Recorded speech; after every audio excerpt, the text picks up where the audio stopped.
ভারত সেবা সংঘের এক মহারাজ সহ দুজনের, আহত আরো 5 জন।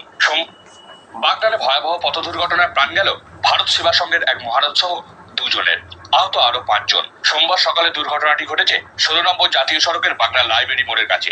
স্থানীয় সূত্রে জানা গেছে, কলকাতার বালিগঞ্জের ভারত সেবা সংঘ থেকে একটি গাড়ি পূর্ব মেদিনীপুরের মহিষাদলে একটি অনুষ্ঠানে যোগ দিতে যাওয়ার উদ্দেশ্যে যাচ্ছিল। বাগনা লাইব্রেরি মোড়ের কাছে গাড়িটি নিয়ন্ত্রণ হারিয়ে পাশের লেনে চলে গিয়ে বালি বোঝাই লরিতে ধাক্কা মারে। তার পিছনে ধাক্কা মারে আরো একটি গাড়ি। এই ভয়াবহ পথ দুর্ঘটনায় স্বামী শুভঙ্করানন্দ মহারাজ ও বাসুদেব মণ্ডল নামক এক কর্মী ঘটনাস্থলেই মারা যান। আহতদের উদ্ধার করে উলুবেড়িয়া শরৎচন্দ্র মেডিকেল কলেজে আনা হয়।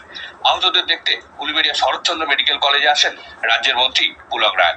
মন্ত্রী পুলক রায় জানান, দুজনের অবস্থা আশঙ্কাজনক হওয়ায় তাদের এসএসকেএম হাসপাতালে স্থানান্তরিত করা হয়েছে। দুর্ঘটনার জেরে জাতীয় সড়কে যানজটের সৃষ্টি হয়। বালিগঞ্জের থেকে ভারত সেবা সংঘের প্রধান শাখা থেকে মহিষাদলের উদ্দেশ্যে রওনা দিয়েছে। সকাল 6:15 নাগাদ এই দুর্ঘটনাটি ঘটে। দুর্ঘটনা ঘটার পর স্বামী শুভঙ্করানন্দ মহারাজ এবং বাসুদেব মণ্ডল দুজন ঘটনাস্থলেই মারা যায়।